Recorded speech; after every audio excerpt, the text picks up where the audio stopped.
বিশ্বের দ্বিতীয় বৃহত্তম ইজতেমা ময়দান টঙ্গীর তুরাগ তীরে তবলিগ জামাতের এই সম্মিলনে দূর দূরান্ত থেকে ছুটে এসেছেন মুসল্লিরা। মুসলিম উম্মার 52তম বিশ্ব ইজতেমার প্রথম পর্বে দেশ বিদেশের প্রায় 10 লাখ মুসল্লি জামায়াতে অংশ নিয়েছেন। এত বড় একটা জুম্মার নামাজে অংশগ্রহণ করতে পেরে আমি নিজেকে খুব ধন্য মনে করতেছি। أنا أحب بنغلاديش إن شاء الله السماء في أرلا إن شاء الله عينان.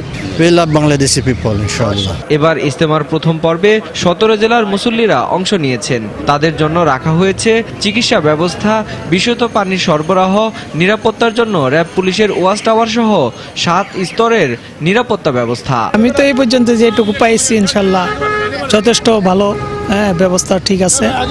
আমি এই পর্যন্ত কোনো অনিয়ম কোনো কিছু পাই নাই।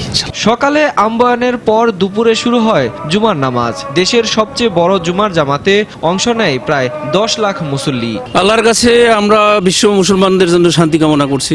আমরা মুসলমান একে অপরের দোয়া এবং সারা বিশ্বের জন্য আমরা দোয়া করি, দেশ জাতির মঙ্গল কামনা করি। পরে আল্লাহর সন্তুষ্টি কামনায় প্রার্থনা করেন তারা। আগামী 15 জানুয়ারি আখেরি মোনাজাতের মধ্য দিয়ে শেষ হবে বিশ্ব ইজতেমার প্রথম পর্ব।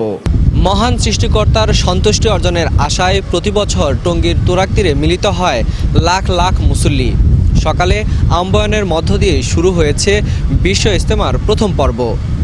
শুক্রবার জুমার নামাজ শেষে মুসল্লিরা চাইলেন নিজেদের ভাগ্যের উন্নয়ন আর বিশ্বের শান্তি কামনা।